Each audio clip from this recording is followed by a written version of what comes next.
Donc top bar, comme je l'ai dit, du coup, on aura notre fenêtre. Donc screen, c'est la variable, vous savez que je vous ai montré déjà dans le fichier main.py. Vous aurez ensuite le shift, donc c'est-à-dire en fait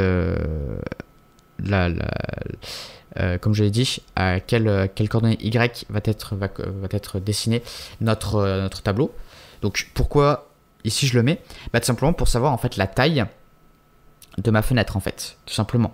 Parce que si je sais que en Y150 mon tableau commence à être dessiné, ça veut dire que du coup ma top bar ne peut faire en hauteur que de 0 à 150. Parce que 0, tout simplement, je commence à la dessiner à partir de tout en haut. Voilà. Et les coordonnées XY, c'est ces coordonnées en fait à L. Voilà. Donc du coup, je vais avoir un attribut screen, donc qui va être ma fenêtre, où je vais pouvoir du coup dessiner mon top bar. Shift, du coup, c'est la taille, c'est la hauteur en fait. Ça va me servir en fait de hauteur pour savoir quelle est la hauteur que je peux donner à ma top bar. Et top bar, du coup, ça va être une surface.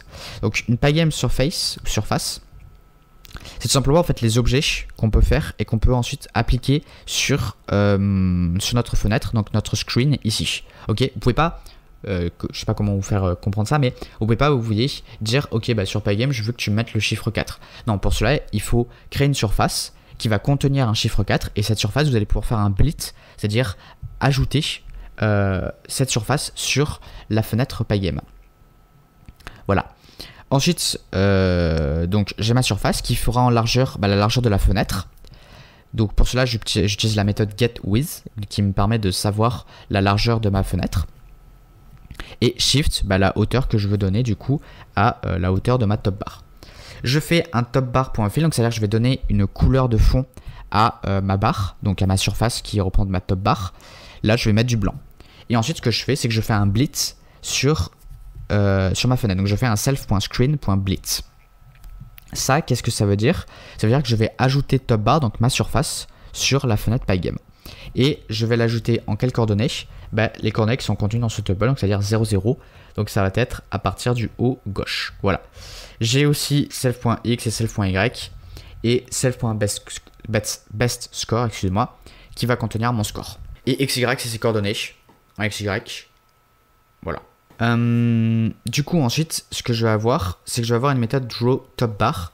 Donc drawTopBar, qu'est-ce que c'est? Donc déjà quand on regarde, c'est une méthode qui va contenir un paramètre qui s'appelle score, qui sera un entier, valeur par défaut 0, tout simplement parce que le score sera de 0. Cette méthode sera appelée à chaque fois qu'on aura le score qui sera mis à jour, qui sera changé, parce que le score il sera géré par game en fait, c'est par notre classe game tout simplement, parce que c'est elle qui contrôle tout, qui contrôle notre jeu. Et donc du coup on va lui envoyer le nouveau score en paramètre, on va faire ok, faut que j'envoie ça. Et ce qu'on va faire, c'est que on va dessiner le score. Donc le score, ce qu'on va faire, c'est que on va le dessiner sur notre top bar, donc notre surface top bar. Donc à nouveau je vais redessiner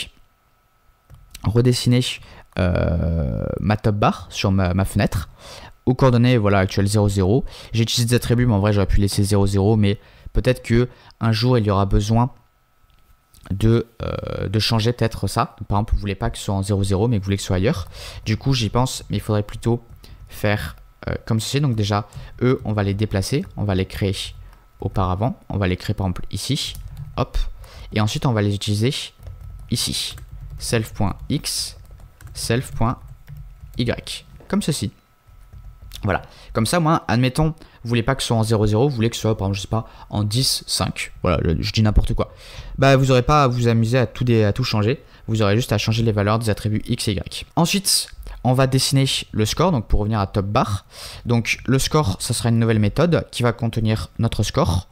Je me rends compte que c'est un peu bête d'avoir fait ça, tout simplement parce que il aurait juste fallu que je change la valeur de score. À mes scores, c'est pour ça que je l'ai mis en commentaire et que j'avais mis best score, un truc que je n'utiliserai pas que je n'utiliserai pas, mais ça peut être utile pour garder le meilleur score. Ok, donc je répète parce que je pense que ces attributs de score et best score ont dû embêter des gens, mais vous en occupez pas. Voilà, tout simplement. La morale, c'est ne vous en occupez pas parce que j'aurais pu les utiliser, mais au final, j'ai fait différemment. Donc ils ne sont pas importants. Ensuite, draw score, qu'est-ce que c'est? C'est tout simplement, on a un score qui sera passé en paramètre. un nombre, hein, un entier, et on va le dessiner. Pour ça, ce qu'on va faire, c'est qu'on va récupérer une fonte, donc c'est-à-dire une police, si vous préférez, d'une certaine taille. Voilà. On appelle bien ça une police, hein. Enfin, en gros, un type de texte. Donc moi, ce sera du Arial. J'ai un doute si on appelle ça une police ou pas. Ensuite, ce que je vais faire, c'est que je vais dire comment ça va être rendu, quelle couleur ça va avoir. En gros, je vais faire mon texte. Là, ça c'est le type d'écriture que je vais utiliser. Là, c'est le texte qui va être affiché. Donc mon texte, ce sera du coup un texte qui contient le score et la valeur du score. Et ensuite, je mets la couleur que je veux. Voilà, ça c'est la couleur qui sera contenue. Ça c'est un tuple qui contient la couleur rouge, la couleur verte et la couleur bleue. Ou modifier comme vous voulez. Si vous voulez mettre que du rouge, vous mettez ici par exemple 250. Voilà, moi je laisse 0, je me laisse en noir.